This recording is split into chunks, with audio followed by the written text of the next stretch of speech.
একজন ওল্ড প্লেয়ারের মুখ থেকে এই কথাটা তখনই বেরোয় যখন সে তার স্কিলকে হারিয়ে ফেলে। যেই পুরানো প্লেয়ারের গেম প্লেটা দেখে আজ তোমরা হাসছো, এমন একটা সময় ছিল যাকে কাস্টম খেলার জন্য সর্বপ্রথম হায়ার করে নিয়ে যাওয়া হতো। যেই পুরনো প্লেয়ারটার গেম প্লে দেখে আজ তোমরা হাসছো, একটাবার খোঁজ নিয়ে দেখো সেই প্লেয়ারটার গেম প্লে দেখেই একটা সময় অনেক মানুষ গেম খেলা শিখেছে। যেই ওল্ড প্লেয়ারটার খেলা দেখে আজ তোমরা তোমাদের গ্রুপে নিতেও লজ্জা পাচ্ছ, খোঁজ নিয়ে দেখো সেই ওল্ড প্লেয়ারটা কোনো একটা সময় কোনো একটা গিল্ডের লিডার বা অফিসার ছিল। যেই ওল্ড প্লেয়ারটা আজ তোমাদের রিভাইভ দিতে যেতে ভয় পাচ্ছে, মনে রেখো একটা সময় ছিল যখন এই প্লেয়ারটাই পুরো মাঠ একা ফাঁকা করে বুয়া নিয়ে আসতো।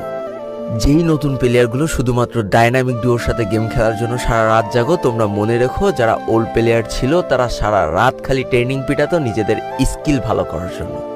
আমি জানি আজকের দিনের যারা অনট্যাপ মারা প্লেয়ার তারা কখনোই ফিল করতে পারবা না যে বসে জুম করে উঠে হেডশট মারার মজাটা আসলে কি ছিল। আমি জানি যেসব ওল্ড প্লেয়াররা এই গেমের থেকে হারিয়ে গিয়েছে তারা এই গেমটাকে আজও ভালোবাসে। জীবনে এমন হাজারো ওল্ড প্লেয়ার আছে যাদের ফ্রি ফায়ারই ছিল জীবনে প্রথম রাত জাগার কারণ। আমি জানি এমন হাজারো ওল্ড প্লেয়ার আছে যাদের রেজাল্ট খারাপ করারও প্রথম কারণ ছিল এই ফ্রি ফায়ার। আজকের দিনের নতুন প্লেয়াররা উচ্চ স্বরে বলে আমি ফ্রি ফায়ার গেমটাকে প্রচুর ভালোবাসি, আর যারা ওল্ড প্লেয়ার ছিল তারা বলতো ফ্রি ফায়ার আমার ইমোশন। একটা না দুইটা না অনেক কটি বছর এই ফ্রি ফায়ার গেমটার সাথে কাটিয়ে দিয়েছি, অনেক ভালো ভালো বন্ধু পেয়েছি, আবার অনেক মানুষকে হারিয়েও ফেলেছি।